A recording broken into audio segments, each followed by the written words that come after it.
राम राम दोस्तों, आप सबका मेरे चैनल प्रभु बजलो में स्वागत है। हिंदू पंचांग के अनुसार आषाढ़ मास हिंदू वर्ष का चौथा महीना होता है।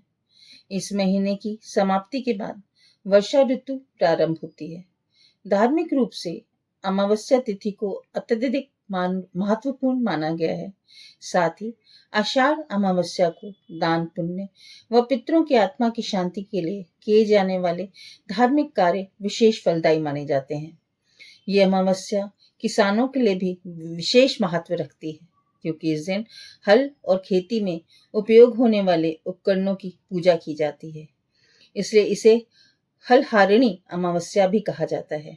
अमावस्या तिथि पर कई लोग अपने पितरों को प्रसन्न करने के लिए श्राद्ध कर्म करते हैं। इस दिन पितृ तर्पण, नदी स्नान और दान पुण्य आदि करना ज्यादा फलदायी माना जाता है। इतना ही नहीं, ये तिथि पितृ दोष से मुक्ति दिलाने में सहायक मानी गई है। अतः पितृ कर्म करने के लिए ये तिथि बेहद शुभ मानी जाती है। आषाढ़ अमावस्या कब है, आइए जानते हैं दोस्तों। 2024 में आषाढ़ अमावस्या 5 जुलाई 2024 शुक्रवार को मनाई जाएगी। ये तिथि 5 जुलाई सुबह 4:57 से प्रारंभ होगी और इसका समापन 6 जुलाई शाम 4:26 तक होगा। आषाढ़ अमावस्या की पूजा विधि क्या है, आइए जानते हैं दोस्तों।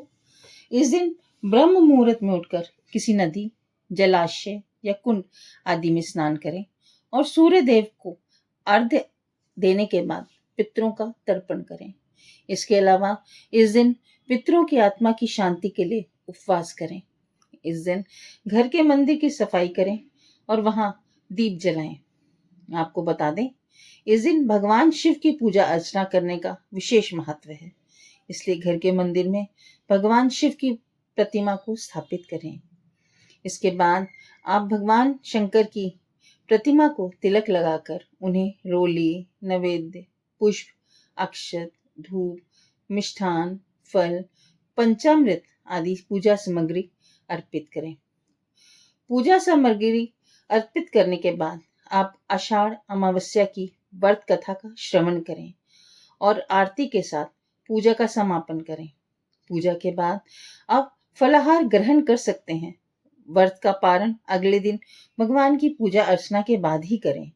अमावस्या के दिन शाम को पीपल के पेड़ के नीचे सरसों के तेल का दीपक जलाएं और अपने पितरों का स्मरण करें।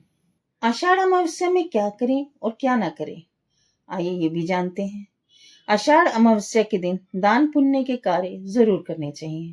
कहते हैं इस दिन किए गए दान का पुण्य कई लाख गुना मिलता है। यही नहीं, मृत्यु के बाद मोक्ष की भी प्राप्ति होती है। इसके अलावा इस दिन किसी भी पवित्र नदी में स्नान करना भी शुभ माना जाता है।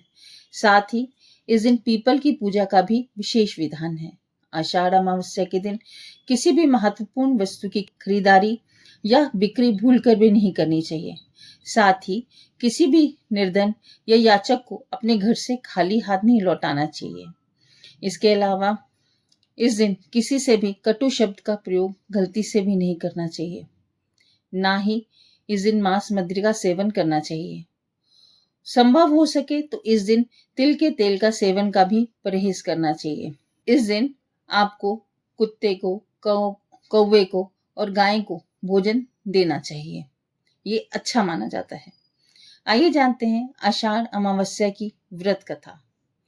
एक समय की बात है, एक ब्राह्मण अपनी पत्नी के साथ रहता था। वो दोनों ही भगवान के बहुत बड़े भक्त थे। दोनों प्रतिदिन अपना ज्यादातर समय भगवान के ध्यान और पूजा पाठ में बिताते थे। ब्राह्मण का घर धन धान्य से भरा था, किंतु संतान न होने के कारण ये दंपति अत्यंत दुखी रहती। एक दिन ब्राह्मण ने अपनी पत्नी से कहा, मैं तपस्या करने के लिए वन जा रहा हूँ। इसके बाद भगवान पर भरोसा और संतान की कामना लेकर वन में तपस्या करने चला गया। ब्राह्मण की कठोर तपस्या करते हुए कई वर्ष बीत गए, लेकिन उसे फल की प्राप्ति नहीं हुई। अंत में हारकर ब्राह्मण ने अपने जीवन को समाप्त करने का निर्णय कर लिया। अपने जीवन समाप्त करने के बारे में सोचकर उसने पेड़ की डाली पर फांसी का फंदा डाल दिया और वह अपने गले पर बांधने लगा।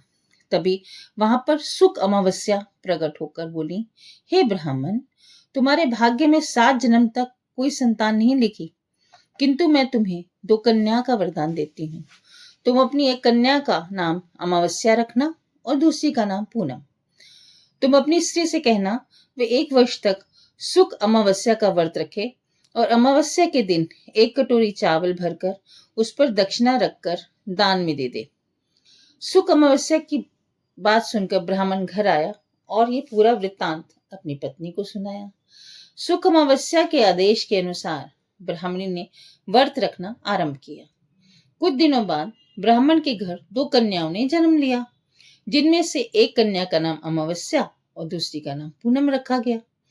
जब ब्राह्मण को दोनों बेटियां बड़ी हुई तो ब्राह्मण ने उनका विवाह कर दिया। बड़ी बहन अमावस्या धार्मिक प्रवृत्ति की थी। वे काफी समय भगवान की पूजा और धर्म कर्म में व्यतीत करती थी। इसके विपरीत पूनम भगवान को बिल्कुल भी नहीं मानती थी। बड़ी बहन अमावस्या के घर में सुख समृद्धि का भंडार था, पर छोटी बहन के घर में दरिद्रता छाई हुई थी। जब बड़ी बहन को अपनी छोटी बहन पूनम के बारे में पता चला तो बहुत दुखी हुई। तब अमावस्या अपनी बहन के लिए ढेर सारा सामान लेकर उससे मिलने गई। छोटी बहन के घर पहुंचकर अमावस्या ने उसे 1 वर्ष तक सुख अमावस्या का व्रत करने की सलाह दी।